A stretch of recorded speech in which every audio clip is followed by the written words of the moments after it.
जय श्री श्याम दोस्तों क्या डीएपी ही बेस्ट है और डीएपी के बिना खेती संभव नहीं है? तो इस सवाल का जवाब जानने के लिए वीडियो को अंत तक देखना, क्योंकि यह वीडियो आपके लिए बहुत ही ज्यादा महत्वपूर्ण होने वाला है। हम इसमें आपको जानकारी देंगे कि आप डीएपी के विकल्प के रूप में क्या क्या और कौन कौन से खादों का इस्तेमाल कर सकते हैं। दोस्तों, इस समय डीएपी की किल्लत बहुत ही ज्यादा चल रही है, आपको डीएपी नहीं मिल पा रहा है। ऐसे में आप परेशान हो रहे हैं, सोच रहे हैं कि डीएपी की जगह आप क्या डालें बेसल डोज में। खरीफ का सीजन आने वाला है, तो मैं आपके लिए बहुत ही शानदार विकल्प बताने जा रहा हूँ। दोस्तों, डीएपी यानी कि डाई अमोनियम फॉस्फेट, इसमें 18% नाइट्रोजन और 46% फास्फोरस होता है। जो 18% नाइट्रोजन है वो पौधे के हरे भरे रहने में मदद करता है, जबकि फास्फोरस पौधे की जड़ों के विकास में, पौधे में शुरुआती अवस्था में, ओवरऑल डेवलपमेंट में मदद करता है। इसलिए इसको बेसल डोज को बेस्ट माना गया है। लेकिन डीएपी नहीं तो क्या?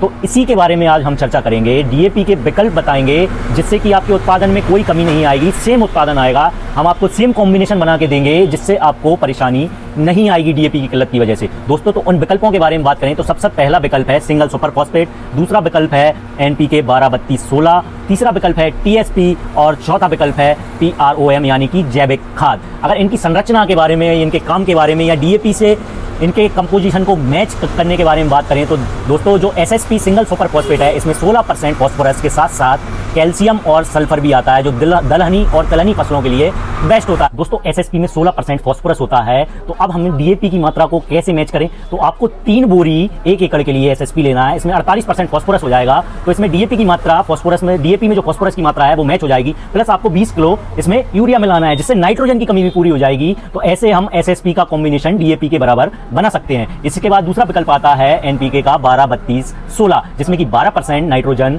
32% फास्फोरस और 16% पोटास आता है, जो पोटास की कमी को भी पूरा करता है। अब हम डीएपी को मात्रा को कैसे मैच करें? तो दोस्तों, आपको 75 केजी यानी कि 1.5 बोरी आपको लेना है एनपीके 12-32-16, जिससे कि फास्फोरस की मात्रा उतनी ही हो जाएगी जितनी की डीएपी में आती है। तो आपके उत्पादन पर कोई अंतर नहीं पड़ेगा। इसके बाद टीएसपी में 46% फास्फोरस, जो कि डीएपी के बिल्कुल बराबर ही आता है। इसमें क्या है, इसमें नाइट्रोजन नहीं होती है, तो आपको नाइट्रोजन के लिए 12 केजी यूरिया 1 एकड़ के लिए इसमें मिला देना है। लेकिन दोस्तों, आपको एक ध्यान रखना है कि जब आप बुवाई कर रहे हैं तो उससे 1 घंटे पहले ही इस कॉम्बिनेशन को मिलाएं, जिससे कि ये जमे नहीं, गले नहीं।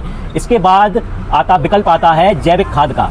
जैविक खाद एक बहुत ही शानदार विकल्प है डीएपी का। अगर आप इसका इस्तेमाल शुरू कर देते हैं तो ये लंबे समय तक काम करता है, जबकि डीएपी शुरुआती अवस्था में ही काम करता है। जैविक खाद में जो फास्फोरस होता है वो फास्फोरस बहुत ही लंबे समय तक काम करता है, और डीएपी में जो फास्फोरस होता है वो कुछ समय के बाद जम जाता है, तो काम करना बंद कर देता है। तो ऐसे ही सटीक जानकारी के लिए हमारे पेज को फॉलो कर लीजिए, और अधिक जानकारी के लिए आप हमें संपर्क भी कर सकते हैं। हमारा पता है 12 रोड, भदरवाह, श्री श्याम कृषि सेवा केंद्र।